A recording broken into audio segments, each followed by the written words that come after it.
गीता सार अध्याय 6 ध्यान योग। इस अध्याय में भगवान श्री कृष्ण अर्जुन को ध्यान के महत्व और इसके अभ्यास का मार्ग बताते हैं।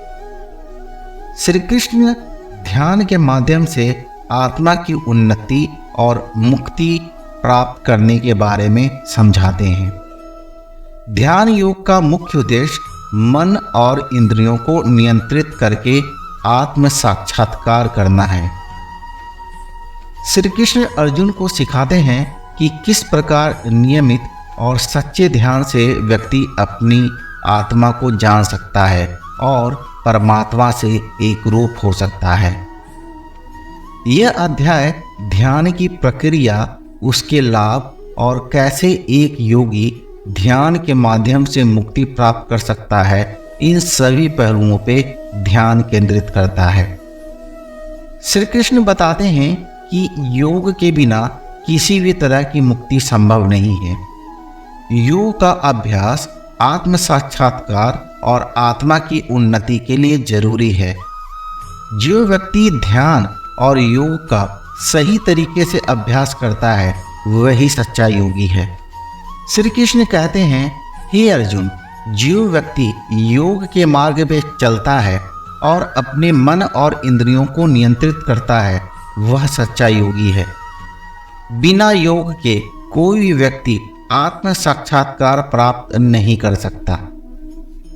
यहाँ श्री कृष्ण यह स्पष्ट करते हैं कि योग केवल शारीरिक क्रियाओं तक सीमित नहीं, बल्कि यह आत्मा की उन्नति और मन को नियंत्रित करने की प्रक्रिया है। श्री कृष्ण अर्जुन को ध्यान की प्रक्रिया भी समझाते हैं। वे बताते हैं कि ध्यान करते समय मन को स्थिर रखना सबसे महत्वपूर्ण होता है। ध्यान करते समय व्यक्ति को एकांत में बैठकर अपनी चेतना को एकाग्र करना चाहिए और अपनी इंद्रियों को वश में करना चाहिए। श्री कृष्ण कहते हैं, जो व्यक्ति एकांत में बैठकर अपनी इंद्रियों को वश में करता है और अपने मन को नियंत्रित करता है, वही सच्चा योगी है। ध्यान का अभ्यास नियमित रूप से किया जाना चाहिए ताकि मन की चंचलता को समाप्त कर सके। ध्यान के लिए श्री कृष्ण ने यह भी बताया कि ध्यान करते समय व्यक्ति को ना तो बहुत अधिक खाना चाहिए और ना ही बहुत कम, ना ही बहुत अधिक सोना चाहिए, ना ही कम। संतुलित जीवन जीने वाला व्यक्ति ही ध्यान में सफलता प्राप्त कर सकता है। श्री कृष्ण अर्जुन को बताते हैं कि ध्यान के लिए सबसे महत्वपूर्ण चीज है मन का नियंत्रण। मन बहुत चंचल होता है और इसे स्थिर रखना कठिन होता है, लेकिन जो व्यक्ति नियमित अभ्यास और संकल्प के साथ अपने मन को नियंत्रित करता है, वही ध्यान में सफल होता है। श्री कृष्ण कहते हैं, हे अर्जुन, मन बहुत चंचल और अस्थिर है, लेकिन इसे अभ्यास और वैराग्य के माध्यम से नियंत्रित किया जा सकता है। जो व्यक्ति अपने मन को वश में करता है, वह योग में सफल होता है। यहाँ भगवान श्री कृष्ण अर्जुन को समझाते हैं कि मन को नियंत्रित करना आसान नहीं है, लेकिन अभ्यास और समर्पण से यह संभव है। भगवान श्री कृष्ण बताते हैं कि एक सच्चे योगी का जीवन कैसा होना चाहिए। योगी वह होता है जो संतुलन में रहता है। वह न ज़्यादा खाता है, न ही ज़्यादा सोता है। योगी के लिए संयम और संतुलन आवश्यक है। योगी हमेशा ध्यान में रहता है और अपनी इंद्रियों को वश में रखता है। श्री कृष्ण कहते हैं, सच्चा योगी वही है जो संतुलित जीवन जीता है, अपनी इंद्रियों को नियंत्रित करता है और नियमित रूप से ध्यान करता है। ऐसा योगी संसार के मोह से मुक्त होकर भगवान के साथ एक रूप हो जाता है। श्री कृष्ण अर्जुन को यह भी बताते हैं कि जो व्यक्ति योग का अभ्यास करता है, वह धीरे धीरे आत्मा की उन्नति करता है।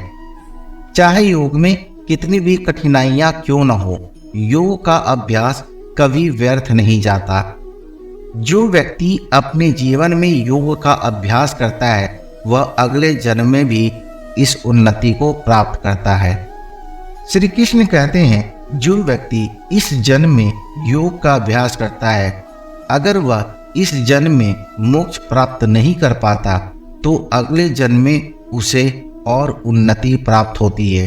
योग का अभ्यास कभी व्यर्थ नहीं जाता।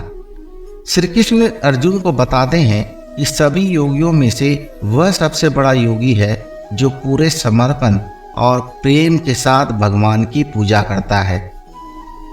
जो व्यक्ति भगवान पर पूर्ण विश्वास रखता है और निस्वार्थ भाव से उन्हें अपना सर्वस्व अर्पित करता है, वही सच्चा योगी है। श्री कृष्ण कहते हैं, हे अर्जुन, सभी योगियों में से वह सबसे बड़ा योगी है जो पूरे समर्पण और प्रेम के साथ मेरी भक्ति करता है। वह मुझ में लीन हो जाता है और मैं उसमें। यहाँ भगवान श्री कृष्ण यह संदेश देते हैं कि सच्चा योगी वही है जो भक्ति के मार्ग पे चलता है और भगवान को अपना सर्वस्व मानता है। एक बार एक साधु अपनी साधना में लीन थे। वह अपने मन को नियंत्रित करने की कोशिश कर रहे थे, लेकिन मन बार बार भटक रहा था। साधु को बहुत निराशा होने लगी। उसने अपने गुरु से जाकर इस समस्या का समाधान पूछा। गुरु ने कहा, जैसे कोई किसान अपने खेत को साफ करता है और खरपतवार को हटाता है, वैसे ही तुम्हें अपने मन से अनावश्यक विचारों को निकालना होगा। ध्यान और अभ्यास से ही मन की चंचलता पर विजय प्राप्त की जा सकती है। ध्यान के लिए निरंतर अभ्यास और धैर्य की आवश्यकता होती है। मन को तुरंत नियंत्रित करना संभव नहीं होता, लेकिन धीरे धीरे अभ्यास से इसे नियंत्रित किया जा सकता है। ध्यान योग हमें सिखाता है कि ध्यान और योग आत्म साक्षात्कार के लिए जरूरी हैं। भगवान श्री कृष्ण ने अर्जुन को बताया कि योग के बिना आत्मा की उन्नति संभव नहीं है। ध्यान के माध्यम से मन और इंद्रियों को नियंत्रित करके व्यक्ति आत्मा को जान सकता है और भगवान से एक रूप हो सकता है।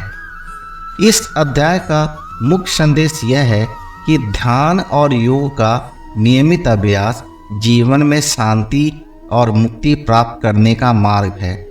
मन की चंचलता को नियंत्रित करना आसान नहीं है, लेकिन अभ्यास और धैर्य से इसे संभव किया जा सकता है।